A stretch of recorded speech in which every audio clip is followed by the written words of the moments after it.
जैसा कि दोस्तों आप सबका rapturous welcome in excellent classes with स्वतंत्र।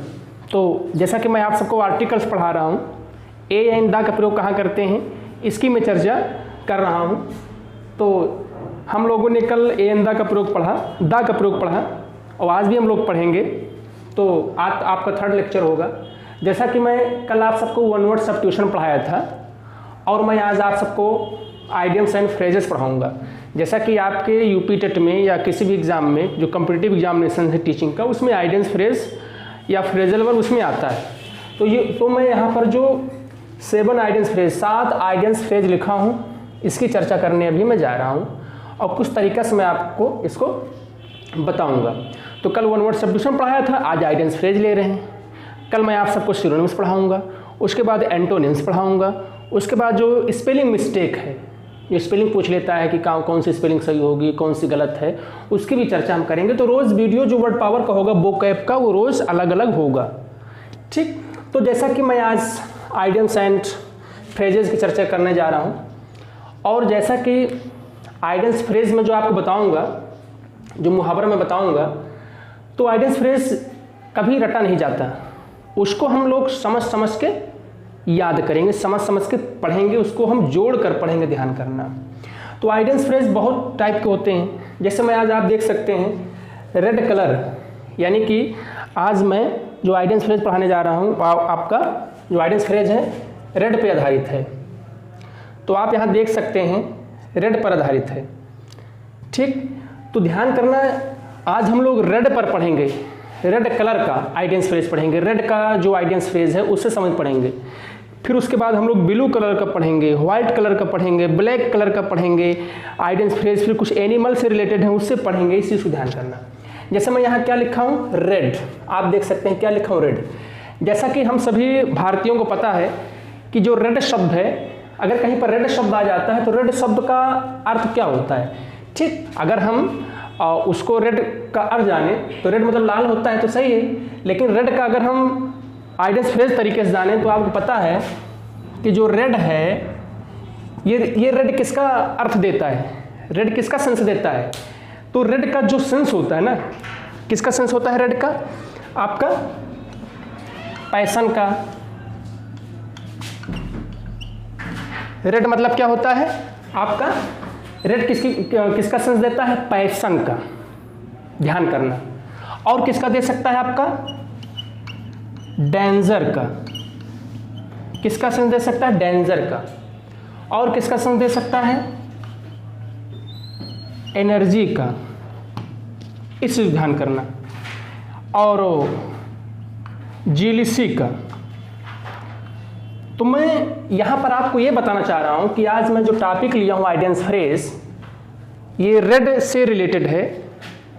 तो मैं आपको ये बता रहा हूँ कि रेड का अर्थ क्या होता है। ठीक, लिटरेरी सेंस में देखें तो रेड मतलब पैशन, भावना। रेड मतलब डेंजर, खतरा। रेड मतलब पैशन होता है, डेंजर होता है, एनर्जी होता है, ऊर्जा, जीलसी, ईर्ष्या की भी ये फीलिंग देता है। इस चीज़ को ध्यान करना। अब यहीं पर मैं आपको बताने जा रहा हूँ, आइडियम्स फ्रेज बताने जा रहा हूँ जो रेड से रिलेटेड है। देखो क्या मैं लिखा हूँ यहाँ पर, डियर स्टूडेंट्स, यहाँ मैं क्या लिखा हूँ, रेड अलर्ट। क्या लिखा हूँ, रेड अलर्ट। हमेशा आपको पता होना चाहिए, लिखा रहता है रेड अलर्ट होना। रेड अलर्ट मतलब क्या होता है, अगर मैं आपको बताऊँ तो रेड अलर्ट का अर्थ होता क्या है। ठीक ना, ये नहीं कि लाल सावधान ना। रेड अलर्ट का अर्थ क्या होगा, कहीं पर आप जाते हो, बाइक खड़ी कर देते हो, क्या देखते हो, आगे रेड अलर्ट है। ठीक ना, क्या कहते हैं कि यहाँ पर जो है आर्मी को लगा दिया गया, रेड अलर्ट एरिया। देखो रेड अलर्ट का मतलब क्या होता है, अगर हम देखें तो रेड अलर्ट का अर्थ होगा, देखो रेड अलर्ट का मतलब क्या होता है, वार्निंग।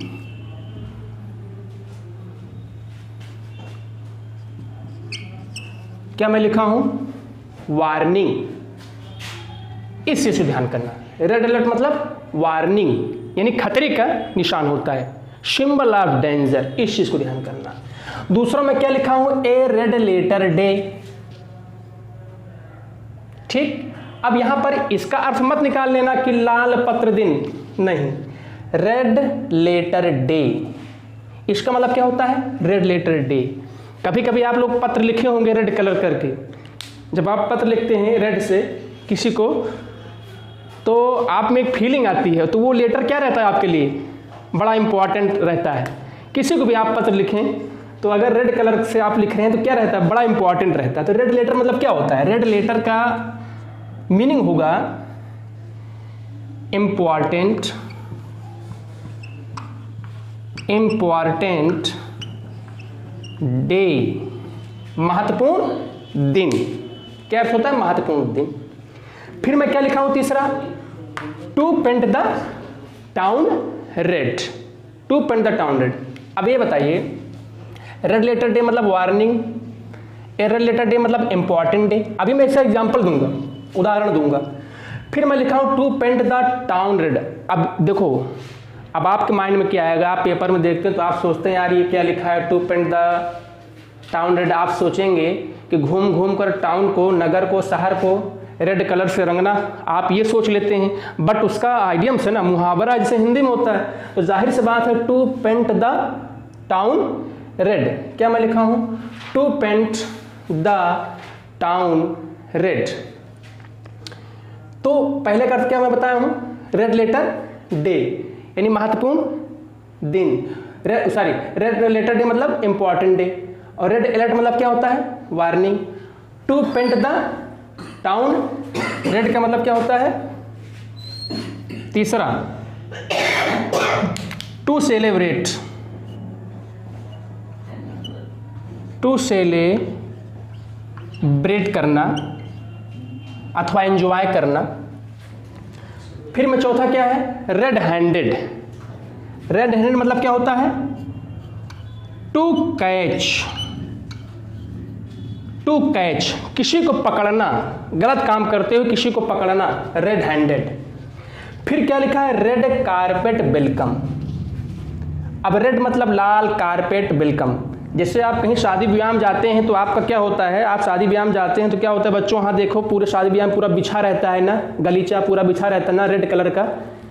तो वहाँ जब आप जाते हैं, जाहिर सी बात शादी ब्याह में जाएंगे तो आपको लोग क्या करेंगे? वहाँ पर क्या करेंगे? जब पहुँचेंगे स्वागत करेंगे। क्या करेंगे? स्वागत करेंगे। तो जाहिर सी बात है आपका पैर जैसे कारपेट पे पड़ेगा शादी ब्याह में तो आपका वेलकम होगा। तो इसका मतलब मैं क्या लिखा? ग्रैंड वेलकम, भव्य स्वागत, ग्रैंड वेलकम, भव्य स्वागत। और यही आपको एग्जाम्पल भी दिया था परीक्षा में। फिर in the red, in the red मतलब खतरे में होना, इन डेंजर अथवा लॉस, हानि होना। फिर मैं एक आपका दे दिया हूं बेकर्स डजन, ये बीच में लिख दिया हूं बेकर्स डजन। बेकर्स डजन मतलब क्या होता है? 12। बेकर्स डजन मतलब बच्चों 12 होता है। कैसे याद करेंगे इसको? ध्यान करना। बेकर्स डजन को मैं आपको याद करने का तरीका बता रहा हूं, तो इसको आप याद करेंगे। ये बताइए बेकर मतलब क्या होता है? देखो, बेक मतलब रोटी सेकना, ये वर्ब है। अब बेक में ER लग गया, बेकर मतलब बेलना होता है जिससे आप रोटी सेकते हो, और डजन मतलब दर्जन यानी 12। तो कैसे याद करेंगे? बेकर मतलब बेलना और डजन मतलब 12। यानी आपने क्या किया? बेलना से क्या किया? आपने बेलना से 12 रोटी सेकी और रोटी के ऊपर आपने बेलना रख दिया, तो 12 रोटी। तो क्या हो गया आपका? बेलना। और डजन मतलब क्या होता है? बेकर डजन मतलब, ठीक, सॉरी यहाँ पर 12 लिख दूँ, 13 होता है, ध्यान करना। क्या होगा? TH 13, ये 13 होता है, ध्यान करना। तो बेकर मतलब बेलना, यानी एक बेलना हो गया, और डजन मतलब 12 यानी 12 रोटी और प्लस एक बेलना, तो कितना हुआ? 13। ठीक, तो मैं वहाँ पर 12 लिख दिया था बाय मिस्टेक, इस चीज़ को ध्यान करना। तो रेड अलर्ट मतलब वार्निंग, रेड लेटर डे मतलब important day, to paint the town मतलब टू सेलिब्रेट, रेड हैंडेड मतलब क्या अर्थ होता है? टू कैच, पकड़ना, रेड कारपेट वेलकम मतलब ग्रैंड वेलकम, भव्य स्वागत, इन द रेड मतलब इन डेंजर खतरा या हानि में होना, बेकर्स मतलब बिलना, प्लस डजन मतलब 12 यानी दोनों को जोड़ देंगे क्या होगा 13 यानी 13। इसका मैं एग्जांपल दे रहा हूँ, एक एक उदाहरण दे रहा हूँ ताकि समझ में आ जाए।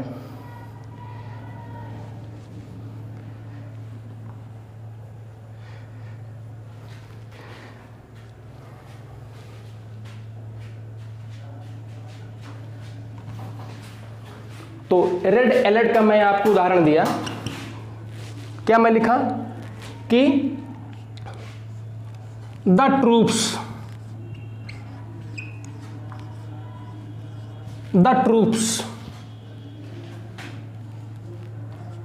वर इन रेड अलर्ट। इसका मतलब क्या होता है, ध्यान करना, ट्रूप्स मतलब क्या होता है, ट्रूप्स मतलब सैनिक होता है, तो इसका मतलब हुआ रेड अलर्ट का मतलब हुआ the troops were in red alert. सैनिक क्या थे, जो सैनिक थे वो रेड अलर्ट में थे, यानी सतर्क थे, यानी वार्निंग में थे, यानी सावधान थे, रेड अलर्ट। फिर ए रेड लेटर डे मतलब महत्वपूर्ण दिन, जैसे मैं रेड लेटर मतलब क्या होता है, महत्वपूर्ण दिन। जैसे मैं क्या लिखा 15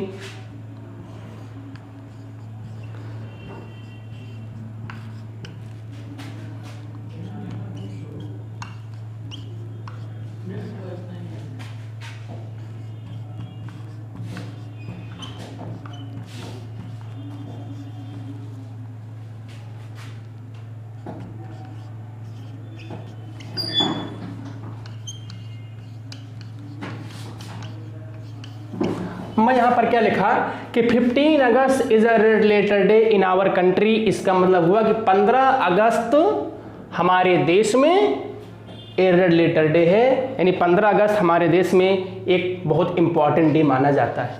इसका मतलब हुआ टू पेंट द टाउन का मतलब क्या होता है, क्या मैं बताया था टू पेंट द टाउन का मतलब होता है, इसका मतलब क्या होता है to paint the town red. इसका मतलब क्या बताया था, सेलिब्रेट करना यानी एंजॉय लेना। जिसे कहा जाए, मैं सेंटेंस लिखा the students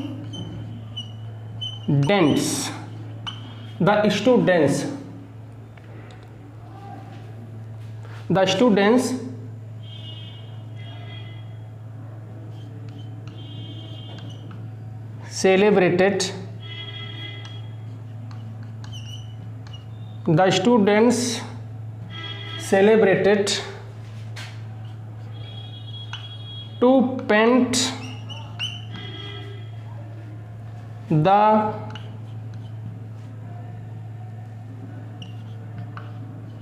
town red।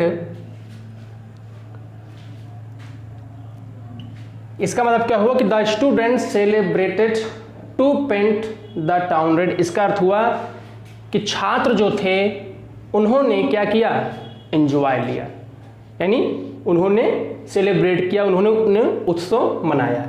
Red handed मतलब किसी को रंगे हाथ पकड़ना गलत काम करते हुए। जैसे कहा जाए ही was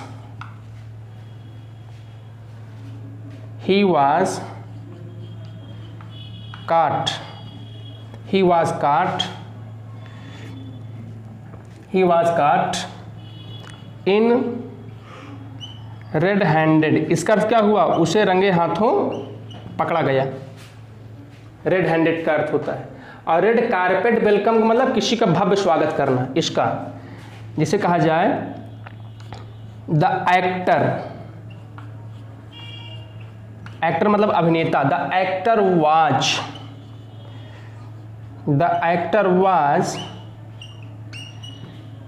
was given red carpet welcome। The actor was given red carpet welcome। इसका मतलब हुआ कि अभिनेता को, इसका अर्थ हुआ कि अभिनेता का भव्य स्वागत किया गया। The actor was given red carpet welcome. यानी जो अभिनेता था, मैं कह दूं कि the prime minister of India Narendra Modi is always given red carpet welcome in many cities of India. Bharat के प्रधानमंत्री का भारत देश के अलग अलग शहरों में अलग अलग तरीके से भव्य स्वागत किया जाता है, ध्यान करना। तो रेड हैंड का मतलब, रेड कारपेट वेलकम का मतलब किसी को स्वागत करना। इन द रेड का अर्थ क्या होता है? नुकसान होना, हानि में होना। जैसे मैं यहाँ क्या लिखा, द कंपनी, मैं लिखा the company was in the red. इसका अर्थ क्या हुआ कि the company was in the red. इसका अर्थ हुआ कि कंपनी खतरे में थी, कंपनी नुकसान में थी, कंपनी हानिकारक में थी, कंपनी खतरे में थी। फिर बेकर्स डजन, बेकर मतलब बेलना और डजन मतलब 12, तो इसका मतलब क्या हुआ 13। ठीक, इस ध्यान करना, बेकर्स डजन मतलब क्या होता है 13। जैसे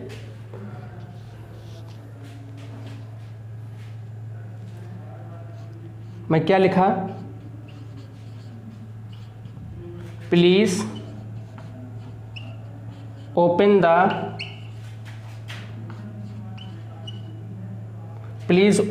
बुक,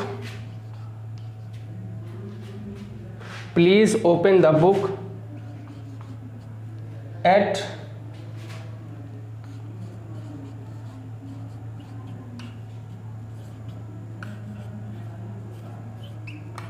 मैं क्या लिखा, please open the book at baker's dozen. इसका अर्थ हुआ कि कृपया किताब को 13, यानी कृपया किताब को 13 नंबर पर, यानी कृपया किताब को आप 13 पेज पे उसको क्या करिए, ओपन करिए।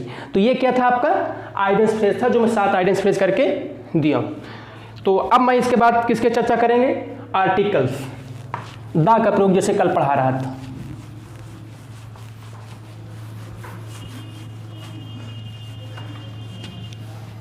और बहुत ही सिंपल तरीके से हम लोग एक एक टॉपिक को पढ़ेंगे, और बहुत ही इम्पोर्टेंट टॉपिक है आपका। जैसे मैं कल द का प्रयोग पढ़ा रहा था, मैं फिर द का प्रयोग पढ़ाने जा रहा हूँ। ध्यान दीजिए, लिखा द इज यूज्ड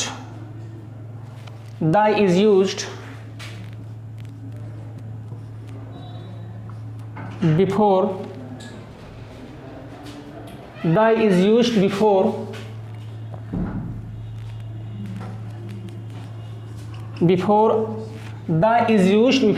army। मैं क्या लिखा, the is used before army and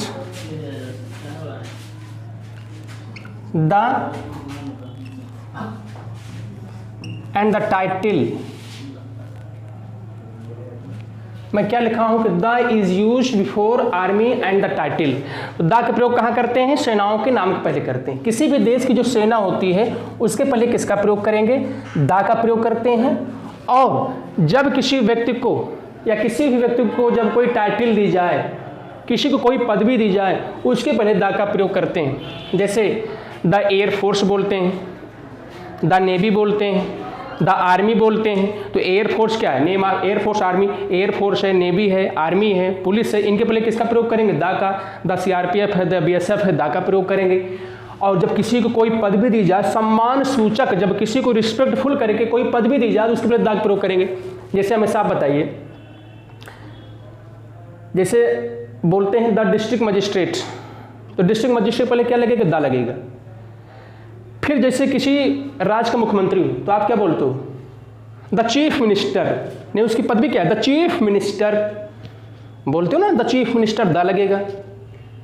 the prime minister, the president, the vice president, the governor, तो यहां पर द का प्रयोग करेंगे।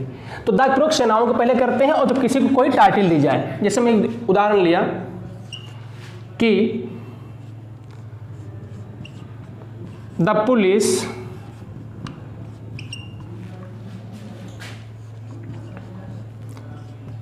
have been called to control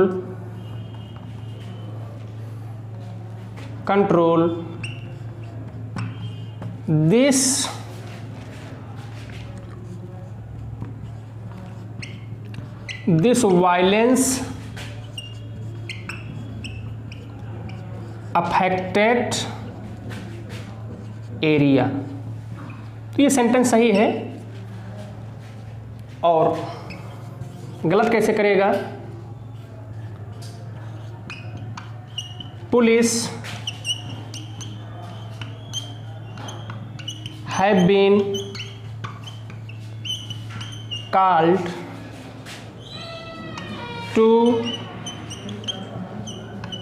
control this violence affected area। अब ये क्या है आपका? गलत है।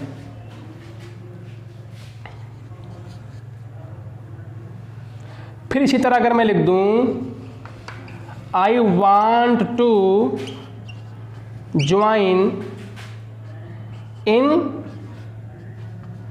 एयरफोर्स, ठीक, अब ये सेंटेंस आप गलत है। मैं एयरफोर्स में ज्वाइन होना चाहता हूं, इसको हम सही करेंगे I want to join in the air force, ये सही। तो मेरा कहने का मतलब कि देश की रक्षा करने वाली सेनाओं के लिए द का प्रयोग करेंगे। द आर्मी होता है, द एयरफोर्स होता है, द नेवी होता है, द एनडीआरएफ है, द सीआरपीएफ है। मैं लिखा कि the police have been called to control this violence affected area. इसका मतलब हुआ कि पुलिस को बुलाई गई है। पुलिस को बुलाई गई है किसके लिए? पुलिस को बुलाई गई है यानी हिंसा प्रभावित क्षेत्र को नियंत्रित करने के लिए पुलिस को बुलाई गई है। यानी सेंटेंस आपका ये पहला क्या है? सही है, क्योंकि पुलिस क्या है आपका? पुलिस जो है, पुलिस भी आपको आर्मी के अंतर्गत आएगा, यानी रक्षा करने वाली सेनाओं को पहले। तो यहाँ पुलिस तो सही है, लेकिन मैं क्या लिखा हूँ? पुलिस। अब यहाँ मैं द हटा दिया हूँ, ये क्या है आपका? ये गलत है। क्या होना चाहिए? द। फिर I want to join in air force, मैं एयरफोर्स में ज्वाइन होना चाहता हूँ। अब जाहिर सी बात है एयरफोर्स के पहले क्या होना चाहिए? द होना चाहिए, जबकि इसमें द नहीं है। तो ये क्या है? सेंटेंस आपका गलत है। तो क्या होना चाहिए यहाँ पर? ये सही है, यानी द यहाँ पर लगेगा। इसी तरह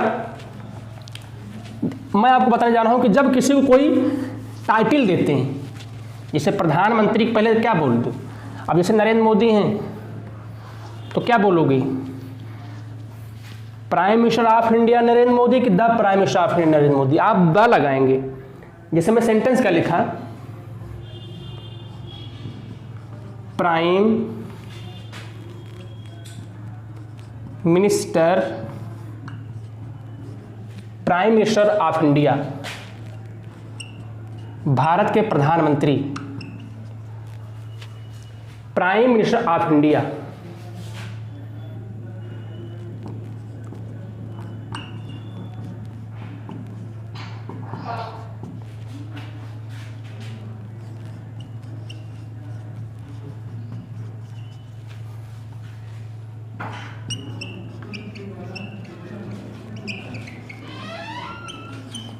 अब आप देखिए, prime minister of India, Bharat के प्रधानमंत्री is to visit America tomorrow, Bharat के प्रधानमंत्री कल अमेरिका जाने वाले हैं। अब यहाँ पर मैं, ये सेंटेंस क्या है आपका? सेंटेंस आपका गलत है, क्योंकि कहाँ के प्रधानमंत्री? भारत के। तो इसके पहले क्या होना चाहिए? द का प्रयोग करेंगे। तो सही सेंटेंस क्या होगा? The prime minister of India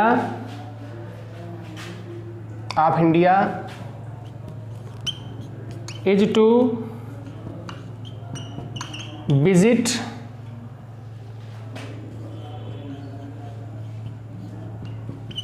America tomorrow. ये सेंटेंस आपका क्या है? आपका सेंटेंस सही है। फिर इसी तरह इसी तरह आपका तीसरा एक सेंटेंस और ले लें।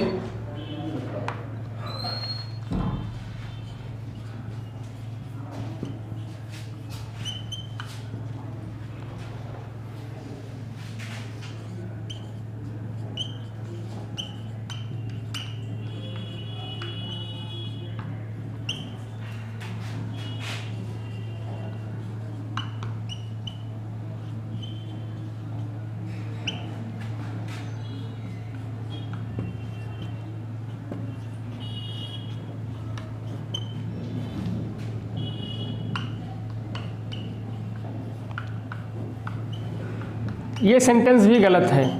आप देख सकते हैं president of India wants to discuss this issue of Kashmir. इसका अर्थ हुआ भारत के राष्ट्रपति कश्मीर के इस मुद्दे पर बहस करना चाहते हैं। ये सेंटेंस गलत है क्योंकि प्रेसिडेंट के पहले क्या आना चाहिए, द का प्रयोग करेंगे। तो the president of India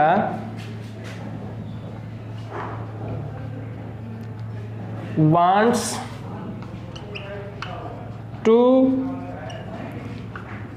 to discuss this topic of Kashmir. ये आपका जाकर सेंटेंस ये होगा क्योंकि प्रेसिडेंट, चीफ मिनिस्टर, गवर्नर इनके पहले किसका प्रयोग करेंगे, द का प्रयोग करेंगे। इसी तरह मैं आपको दो रूल्स और बताने जा रहा हूं, बहुत इंपॉर्टेंट है, इसको हम देख लें। ध्यान करना, जो सुपरलेटिव डिग्री होती है उसके पहले द का प्रयोग करते हैं।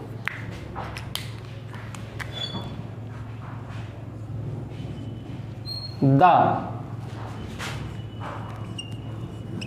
Before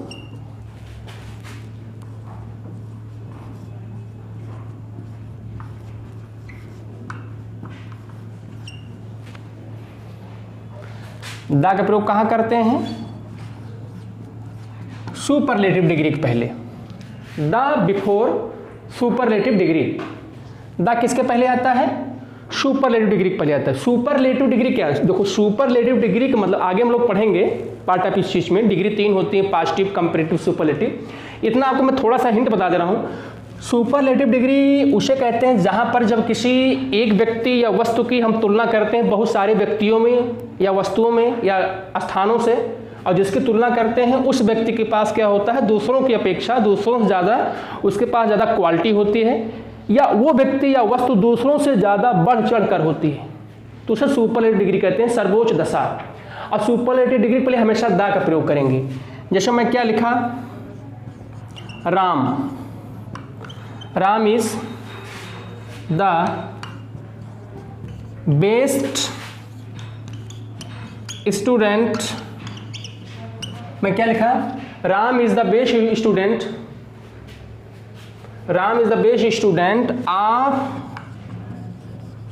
this class. इसका मतलब क्या हुआ कि Ram is the best student of this class. इसका अर्थ हुआ कि राम इस क्लास का सबसे अच्छा छात्र है, यानी कि राम जो है इस क्लास में बैठे हुए सभी छात्रों की तुलना में सबसे ज़्यादा क्या है, उसके पास ज़्यादा क्वालिटी है, ज़्यादा योग्य है ना। जैसे कहते हैं कि जैसे अगर कोई कहे कि मैं गांव का सबसे लंबा आदमी हूँ, यानी सारे आदमियों की तुलना में वो क्या है, सबसे ज़्यादा लंबा है, उसका जो मेजरमेंट है वो क्या है, सबसे ज़्यादा है। अब यह सुपरलेटिव डिग्री क्या है आपका, बेस्ट है, गुड बेटर बेस्ट बोलते हैं। इसको सही करें, ये सेंटेंस सही है, गलत कैसे करेगा। Ram is best student of this class. ये क्या है आपका, ये आपका गलत है, ध्यान करना, ये क्या है आपका गलत है। इसी तरह एक उदाहरण मैं आपको और दे रहा हूं, जैसे मैं क्या लिखा, द गंगा, गंगा को लेता आता है ना, नदी का नेम ऑफ रिवर्स, कल बताया था, the Ganga, the Yamuna, the Kaveri, the Brahmaputra, the Ganga. The Ganga is the largest river. Ganga क्या है? सबसे लार्जेस्ट रिवर है। तो लार्जेस्ट क्या है? सुपर डिग्री है। तो इसके पहले द आया है, करेक्ट है, जैसे बेस्ट है। गलत कैसे करेगा? एग्जाम में अगर देगा the Ganga is largest river, ये क्या है आपका सेंटेंस? ये गलत है, क्योंकि लार्जेस्ट क्या है आपका? सुपर डिग्री है। जैसे मैं आपसे कहूं मैं सबसे लंबा शिक्षक हूं, तो आप क्या कहेंगे? मैं सबसे लंबा शिक्षक हूं। इसका अनुवाद क्या होगा? मैं सबसे लंबा शिक्षक हूं। आई एम लॉन्गेस्ट टीचर सही है कि I am the longest? I am longest teacher कि I am the longest? The longest होगा, द लॉन्गेस्ट। इस ध्यान करना। सुपर डिग्री प्ले किसका प्रूव करेंगे? द का।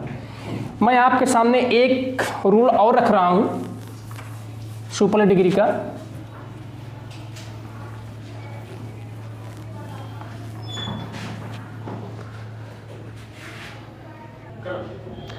अब मैं यहां पर क्या लिखा?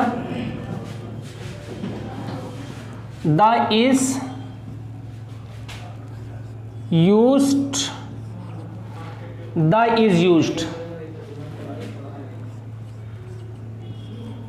Before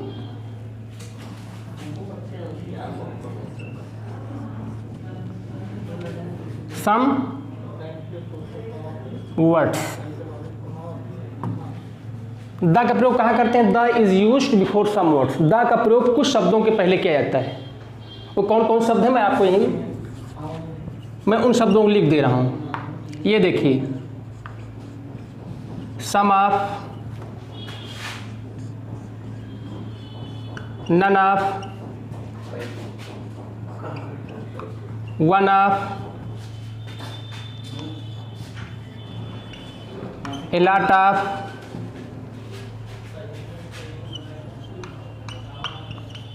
most of, some of, none of, one of, a lot of, most of। इसी तरह either of, some of, none of, one of, a lot of, most of, either of। इसी तरह each of। ध्यान करना, यहां पर क्या मैं लिखा हूं कि the is used before some words. अब यहां ध्यान करना कि सम ऑफ है। अगर किसी सेंटेंस में, किसी सेंटेंस के प्रारंभ में अगर सम ऑफ आया है, अथवा नन ऑफ आया है, अथवा वन ऑफ आया है, ए लॉट ऑफ आया है, अथवा मोस्ट ऑफ आया है, ईदर ऑफ आया है, ईच ऑफ आया है, देखो बार बार ऑफ आया है ना, आप, तो इनके तुरंत बाद जो भी नाउन आएगा वह नाउन हमेशा क्या होगा? वह नाउन हमेशा बहुवचन होगा, जिसे प्लूरल नाउन कहते हैं। ध्यान करना, इस सम ऑफ के तुरंत बाद जो नाउन आएगा, सबके बाद देखो ऑफ लगा है, सबके बाद ऑफ लगा है, इनके तुरंत बाद जो भी नाउन आएगा वो कभी एक वचन नहीं होगा, हमेशा क्या होगा? प्लूरल होगा। जिससे मैं आपके सामने एक एग्जाम्पल रख रहा हूं। देखिए क्या लिखा, मैं सेंटेंस लिखा, some of boys want to pass this exam. एक सेंटेंस हो गया।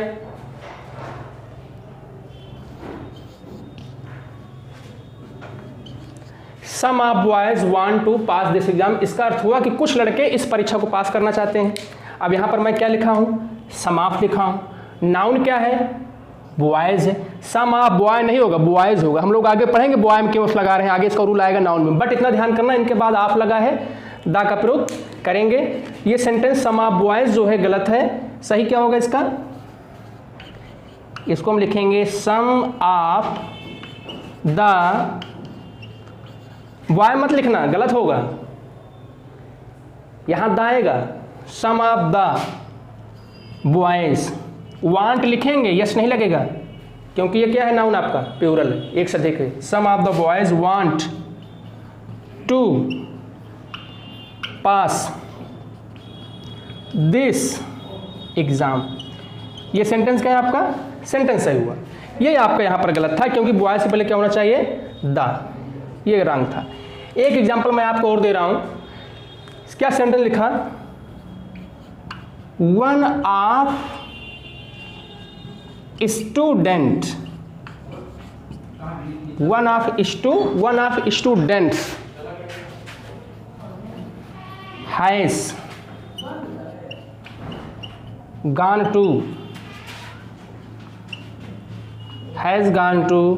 लखनऊ। अब आपके माइंड में ये आ रहा होगा कि सर यहाँ पर स्टूडेंट्स हैं, आप यहाँ हैज़ क्यों लगाए हैं। इस पर आपको परेशान होने की आवश्यकता नहीं है। यहाँ पर हैज़ क्यों लगा है इसको मैं आपको बाद में बताऊंगा। इसका कुछ अलग रूल्स है, ध्यान करना। इस हैज़ पे मत जाना, हैज़ यहाँ क्यों लगा हम लोग आगे चर्चा करेंगे। आर्टिकल्स पढ़ रहे हैं तो अलग टॉपिक है, ध्यान करना। वन ऑफ स्टूडेंट्स, एक, इसका अर्थ हुआ कि छात्रों में से एक छात्र लखनऊ जा चुका है। सेंटेंस गलत है, तो सही क्या होगा, one of the students has gone to Lucknow. ये आपका क्या सेंटेंस, ये सेंटेंस आपका करेक्ट है, ध्यान करना। तो some of, none of, one of, a lot of, most of, either of, each of के बाद जो नाउन आएगा वो नाउन में सब प्लूरल होगा और उसके पहले द का प्रयोग करेंगे। जैसे सम ऑफ बॉयज था तो द नहीं था, यहाँ पर क्या होना चाहिए, सम ऑफ द बॉयज। ये सही है। वन ऑफ स्टूडेंट्स गलत है, क्या होना चाहिए, वन ऑफ स्टूडेंट्स प्लस उसके पहले द पढ़ेंगे, कारण कि क्या है, कॉन्सोनेंट अगर यहाँ वाबल होता भी तो दी पढ़ते, इस ध्यान करना। तो जैसा कि बच्चों हम आप सबको आर्टिकल्स आज पढ़ाया और कुछ आइडेंस फ्रेज पढ़ाया रेड कलर से संबंधित, और कल हमारा ये टॉपिक अभी आपका द का प्रयोग अभी कल चलेगा, और कल एक नया टॉपिक लेकर आएंगे, सिनोनिम्स पर्यायवाची। कल उसकी चर्चा करेंगे जो आपका टेट में पूछा हुआ है, डिफरेंट काइंड्स ऑफ एग्जामिनेशन, उससे संबंधित क्वेश्चंस रहेगा। तो मैं आपसे कहना चाहूँगा वीडियो लाइक करें, शेयर करें, कमेंट करें, और what kind of drawbacks in me or in my videos, then try to improve, rectify, उसको आप सुधारने की कोशिश करें। और इसके लिए आपको बहुत बहुत धन्यवाद। Thank you all of you.